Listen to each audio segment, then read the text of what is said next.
Ma proposition, pour être très spécifique, est que chaque université du pays ait un cours obligatoire en première année sur la façon d'utiliser ces outils. Cet homme que vous venez d'entendre parler n'est rien d'autre que Eric Schmidt, l'ancien patron de Google. Il met de devant ce que je n'arrête pas de dire, qu'il faut que on s'adapte à la manière dont le monde est en train d'évoluer. Et c'est pour cela que la semaine dernière, j'ai publié une vidéo qui en 5 jours avait fait près d'un demi-million de visualisations, dans laquelle je disais que les Chinois avaient déjà implémenté dans leur système universitaire l'intelligence artificielle, simplement parce qu'ils s'étaient rendu compte qu'il y avait des filières qui fabriquaient des chômeurs ou qui faisaient des choses répétitives que l'intelligence artificielle pouvait simplement faire. Et donc, ils ont décidé de fabriquer des futures personnes qui seront adaptées au marché actuel du travail.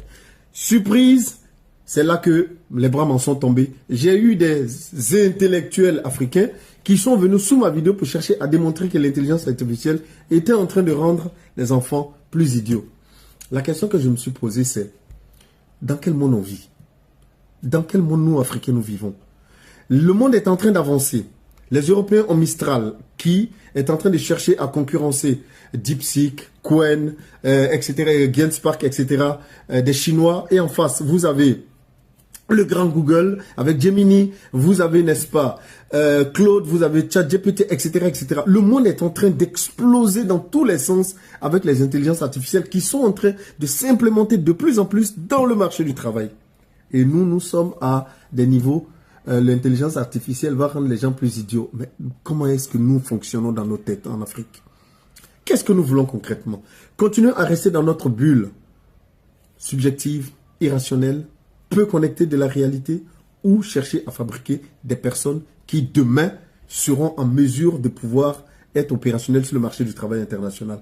Qu'est-ce que nous voulons? C'est la question que je me pose parfois quand j'écoute les commentaires de certains de mes compatriotes. Il faut que vous partagiez cette vidéo afin que les dirigeants africains et les dirigeants ivoiriens en particulier comprennent que nous sommes en train de continuer à fabriquer des chômeurs.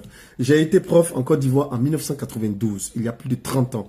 Et les programmes n'ont pas changé depuis lors. C'est inconcevable. Il faut qu'on fasse des états généraux de l'enseignement en Côte d'Ivoire afin de l'adapter à la réalité du marché du travail. Je suis écœuré, quand je vais en Côte d'Ivoire, de voir qu'il y a des gens qui ont des masters, qui ont des licences et qui gèrent des petites cabines téléphoniques dans le quartier parce qu'ils sont incapables de trouver du travail.